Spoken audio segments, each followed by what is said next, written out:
It was 2:43 a.m. when Lucas woke up to a sound he didn't recognize right away. A soft laugh, almost childlike, but with something wrong about it. It took him a few seconds to realize it was coming from the room next door, his daughter's room. The problem was simple. Clara was at her grandmother's house, over 200 kilometers away, spending the weekend. His heart raced. He got out of bed slowly, trying not to make a sound, and grabbed the baseball bat he kept behind the door. He crept down the dark hallway until he reached her bedroom door. The lamp was on. In the corner, sitting on the bed, was a woman. It wasn't Clara. Her face was pale, her black hair falling over her shoulders, and her smile was far too wide, stretching almost to her ears. She stared at him and said, in a low, calm voice, "Your daughter sent me." Lucas froze. The woman's heavy breathing echoed in the silent room. He tried to convince himself it was just a bad dream, but the cold on the back of his neck told him otherwise. "Who are you?" he asked, his voice trembling. "I told you already." She tilted her head in a strange way, as if the bones in her neck weren't in the right place. "Clara called me. She said she needed me." Lucas stepped forward, gripping the bat tightly. "My daughter is far from here." "Is she?" She smiled even more. "Then who's in the kitchen right now?" The sound of footsteps coming from downstairs froze Lucas in place. He turned toward the hallway. The kitchen light was on. He went down the stairs, the bat shaking in his hands. When he reached the doorway, no one was there, only the ticking of the clock on the wall. But on the table, there was something that hadn't been there before. Clara's phone. The same phone she had taken to her grandmother's house. The screen lit up on its own. A message appeared. "You shouldn't have woken up." The air in the kitchen felt colder than the rest of the house. Lucas stared at the phone, not understanding how it could be there. He tried to unlock it, but the password had been changed. From upstairs, the laughter echoed again. But this time, it wasn't just laughter. There was another voice, male, whispering something along with it. He ran to Clara's room, but it was empty. The woman was gone. In the spot where she had been sitting, there was a doll Lucas had never seen before. The doll was smiling, and the smile was identical to the woman's. The phone in the kitchen buzzed again. It was a video call. The contact name? Daddy. Lucas's stomach twisted.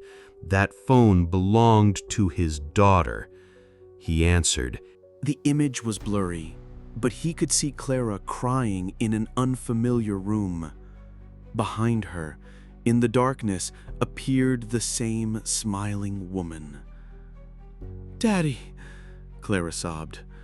"She said she'll only give me back if you come alone." The call dropped. Lucas tried to call back, but the phone displayed, "Number does not exist." Turning the phone over, he noticed something scratched into the case. Numbers and letters, like GPS coordinates. Without thinking too much, he grabbed his car keys and left. Fear mixed with urgency. He drove for almost 40 minutes until he reached an old hotel, its facade peeling, almost abandoned. One of the windows on the third floor was lit. The lobby was empty. No staff, no cameras, only the strong smell of mold and rotten wood. The stairs creaked with every step.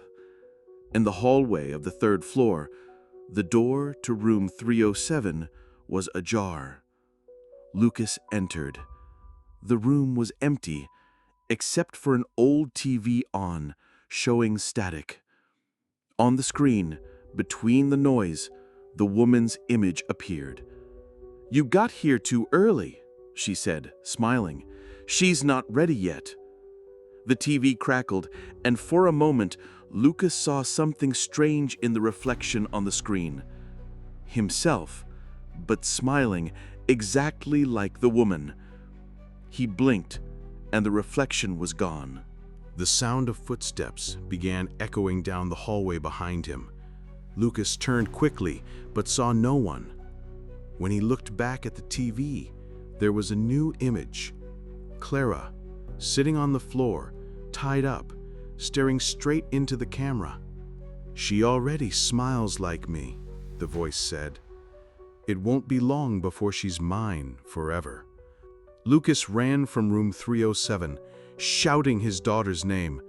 The hallway seemed longer with every step, as if the doors were multiplying.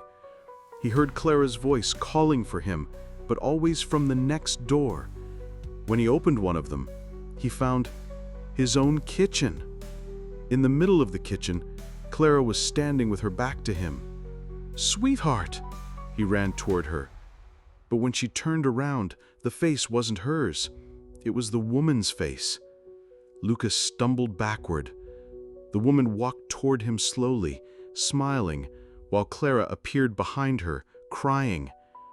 "You can have her back," the woman said, "but in exchange—" "What do you want?" he interrupted, desperate. "Once a year, on the same night, you will open the door for me, and I will come in."